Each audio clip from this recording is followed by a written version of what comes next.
ስለዚህ እግዚአብሔር አምላኽ ብኾንቱ ኣይኮንኩን ድሎይኒ ዝበልኩ ኣነ ቅንዕና ዘውሪ ኣነ ጽድቂ ዝዛረብ ኣምላኽ ኢሉ ስም ኣምላኽ ይባረክ። ስለዚህ ንእግዚአብሔር ኣምላኽ ንድለየሞ ንሱ ክርከበልና እዩ። ስለዚህ ናይ ሎማዓንቲ መልእኽተይ እንታይ እዩ? ትውክልትኻ ኣበይ እዩ? ፀጋዕኻን ዕርድኻን መን እዩ? ኣብዚ ምድሪ ክንመላለስ ከለና ማንም ከፀጋዓና ወይ ከዓ ፀግዕና ክኾነና ዝኽእል ሓይሊ የለን ብጀካ እግዚአብሔር ኣምላኽ። ካልኦት ተተፀጊዕናዮም ክስበሩና እዮም፣ ክጠልሙና እዮም፣ ክሕስቡና እዮም፣ ብሞት እውን ክፍለዩና ይኽእሉ እዮም።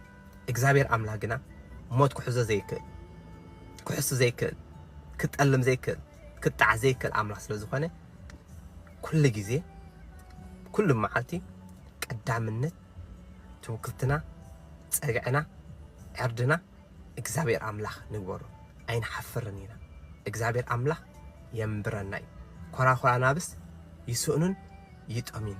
እቶም ንእግዚአብሔር ኣምላኽ ዝደልይዎ ግና ገለ ሰናይ እኳ ኣይ ጎሎምን ይብለና ናይ እግዚአብሔር ቃል ዲሲ። እቶም ንእግዚአብሔር ዝደልዩ ትውክልቶም ኣብ እግዚአብሔር ዝገብሩ ትፅቢቶም ኣብ እግዚአብሔር ዝገብሩ ገለ ነገር እንታይ ገብሮምኒ ኣይ ጎሎምኒ። ስም ኣምላኽ ይባረኽ። ስለ ሰማዕኹምኒ ጎይታና ኢየሱስ ክርስቶስ ይባርኩም። ኣብዚ ዘለኹሞ ፀጋ ኣምላኽ ይብዛሓልኩም። እግዚአብሔር ኣምላኽ ካብ ክፉእን ሕማቕን ዘበለ ይሰውርኩም።